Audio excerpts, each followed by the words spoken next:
Stephen A., if you're wondering, hey, let's say everyone's available, who's going to win this series? The answer is the Clippers, because Paul George has finally arrived in the playoffs, and he's done it for a couple games now.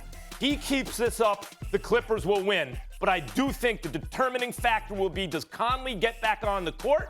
And if so, can Kawhi stay on it? Are you listening to yourself? Well, I trust the Clippers, and the Clippers will win. Unless Mike Conley shows up, and then they would lose. You know, so Kawhi could be Kawhi, and Paul George could be Paul George. But if Mike Conley shows up, but then it's the Clippers. But then again, it could be the Jazz because Mike Conley might show up. I'm going with the Jazz. If Kawhi's hurt, don't misrepresent it. If Kawhi's Excuse me? Don't misrepresent it. I'm saying if Kawhi's hurt and he didn't look great at the end of the game, the Jazz will win. That's why it's injury. If everyone's healthy, Clippers will win because Paul George has arrived. Okay, thank you very much for that. If everyone's healthy, the Utah Jazz will win this series because I think they'll win both games in Utah. I think they win Wednesday. They lose Friday at the Staples Center, and then you got a Game 7 back in Utah, which I think that they will win because I think that Donovan Mitchell is the biggest star on the stage. I think he'd be a bigger star than Kawhi Leonard, or just as big of a star as Kawhi Leonard, and the supporting cast of the Utah Jazz will come through. I love what I'm seeing from the Clippers. Having said that, Marcus Morris had a big-time performance last night.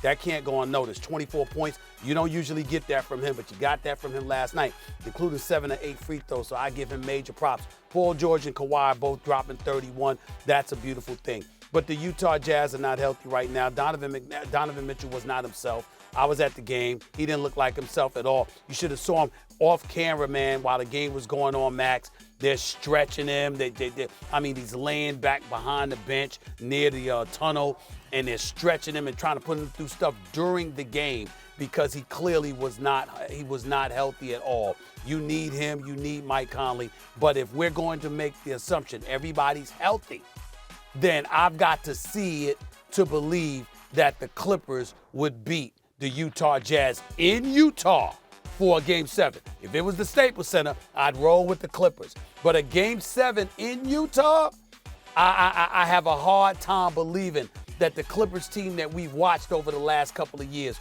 would win that game. I hope I'm wrong, because unapologetically, I would rather be in L.A. than Salt Lake City for the NBA Finals. Had a good night's sleep in Salt Lake City, Steve. But it's a beautiful city, and I heard they got nice burgers, but damn it, no. I mean, if I got a choice between L.A. and Salt Lake City, I'm going to pick L.A. all day, every day. Nice burgers? Yeah, somebody, You're hilarious. No, they sent some dude, Molly, keeps setting my Get At Me segment on Stephen A's World on ESPN Plus. He keeps sending in these videos bragging about the burgers that they got in Utah and how I need to come and get one of those. Cute. Yeah, that's what he keeps saying. I ain't eating the damn burger, okay? But the point is, in the end, Utah is a pretty damn tough place to play. Their home crowd is sensational. I think it would, not Kawhi, but I think it would be a lot to ask anybody else, or do we trust that they'll come through when it counts in a Game 7? That's what makes Game 5 so pivotal. First of all, a burger is the perfect food, and I would love to if they're bragging on the burgers. This particular burger, Max, it looked nasty. That guy that sent it like bacon. It had some other stuff on it. I didn't like how it looked.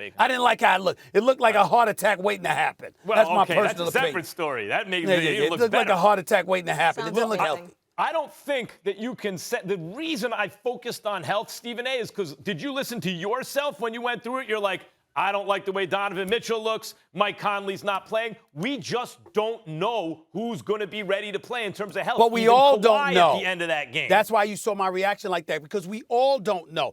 Obviously, injuries play a role. That's obvious. Well, okay. Obvious. So again, assuming health, this is where I stand. Whoa. There's nothing wrong with that. Oh, I get it. But what I'm saying is, because of the compressed schedule and the shortened offseason, every fear about injury has come to pass. By the way, Stephen question A., for you. I don't ever remember injury having an impact on the playoffs on every series like it does right now. Quick question for you, because I'm trying to figure out why you let players off the hook on this. Yeah. Correct me if I'm wrong, Molly and Max. There was a 4.5-month hiatus because of COVID-19 before bubble play resumed, before play resumed in the bubble. Then most of the league was home by September. with the exception of 4 teams. So essentially, you come back for a month and a half, all right, after a 4.5-month break, and then you got 3 additional months off before the next season started, with the exception of about 4 teams, okay?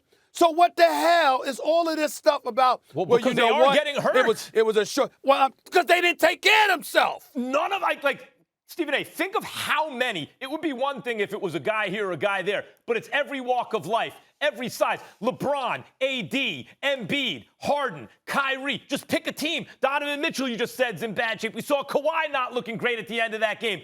Pick a series like Atlanta, the Sixers. Jamal Murray went out. Nobody's denying the injuries. I'm just saying that you can't let people off the hook acting like they were playing all year long through the summer, in October, and then they had to come back in December. That is not the case. No, that's right. For these guys. Yeah, 4.5 months off. For a lot of them, but let's put it this way, point blank. The right team won the finals last year. Everyone complains about the bubble. It worked out fine. The Lakers won. They were the best team. This year, I was where you are. Like, oh, stop, everybody. It's, 72 games. You can do it. But look at the results.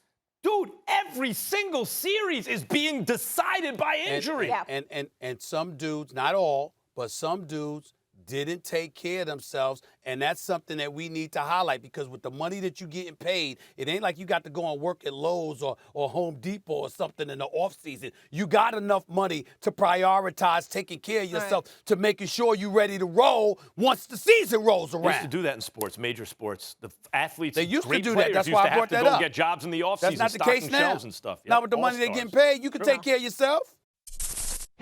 Thanks for watching ESPN on YouTube. For live streaming, sports, and premium content, subscribe to ESPN+.